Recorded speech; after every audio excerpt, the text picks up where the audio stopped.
Oke, Hai, hai. Salam sejahtera. Hari ini kita akan present sejarah tentang Tou Jangkut. Kota kumpulan ialah Sekangsin, ahli kumpulan ialah Tan Hong Yi dan Liu Guanhong. Ini ialah pahlawan Tou Jangkut. Latar belakang Tou Jangkut. Nama sebenar Tou Jangkut ialah Haji Hassan bin Munas. Nama Haji mewakili orang yang sudah pergi ke Makkah, yaitu tempat yang suci. Dikatakan Tou Jangkut adalah bertajam dalam silat Melayu. Tou Jangkut sungguh merupakan tokoh yang kebijaksanaan dan keberanian. Beliau juga mendapat pendidikan pondok di Kelantan dan di Makkah. Beliau lahir pada tahun 1853 di Kampung Jeram, Pasir Putih, Kelantan. Penguasaan silat. Kepentingan silat. Penguasaan silat adalah penting bagi Tok Jangkut karena ia bukan sahaja berfungsi sebagai alat pertahanan fizikal, tetapi juga merangkumi identiti budaya dan semangat penentangan orang Melayu terhadap penindasan penjajah. Penindasan penjajah, Yaca Ziming.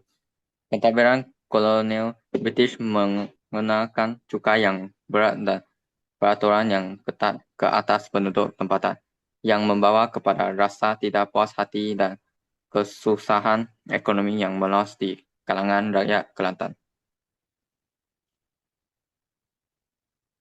Hakisan budaya, Wenhua Qingshi. Pengenalan sistem pendidikan dan perundangan Barat mengancam adat dan amalan Melayu tradisional, menyebabkan tindak balas daripada mereka yang berusaha untuk mengekalkan identiti budaya mereka.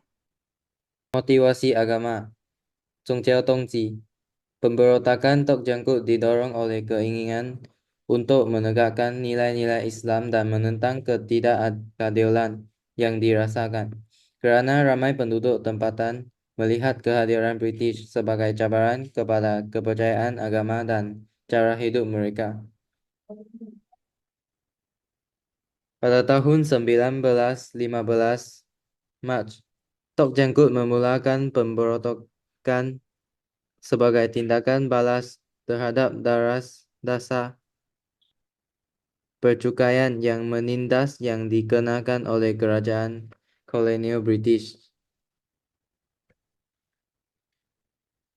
Pada 1915 April, pemberontakan mendapat momentum apabila penduduk kampung setempat berhimpun menyahut seruan Tok Jangkut untuk menentang penjajahan.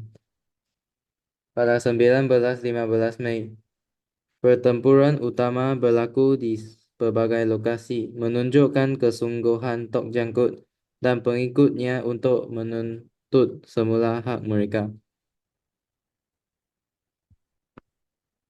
Pada tahun 1915 Jun, tentera British melancarkan serangan balas yang membawa kepada konfrontasi ketara yang menguji keazaman pemberontakan. Pada tahun 1915 Julai, pasukan Tok Jangkut menghadapi cabaran yang semakin meningkat kerana kekurangan sumber dan sokongan ketenteraan yang menjejaskan keberkesanan mereka. Pada tahun 1915 Ogos, pemberontakan itu akhirnya ditindas, tetapi ia meninggalkan legasi penentangan yang berkekalkan dan memberi inspirasi kepada gerakan masa depan menentang penjajahan.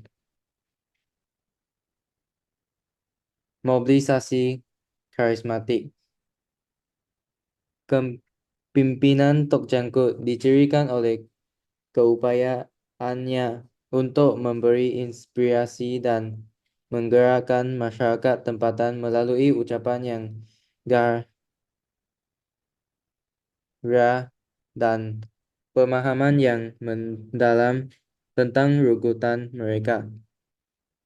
memupuk identiti kolektif yang menyatukan berbagai kumpulan menentang penindasan penjajah.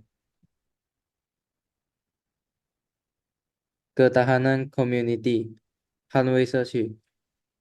Pemberontakan Kelantan yang diketuai oleh Tok Jangkut telah mengukuhkan ikatan masyarakat setempat dengan ketara apabila penduduk kampung bersatu dalam perjuangan bersama mereka menentang penindasan penjajah, memupuk rasa identiti kolektif dan daya tahan yang berterusan lama selepas pemberontakan ditindas.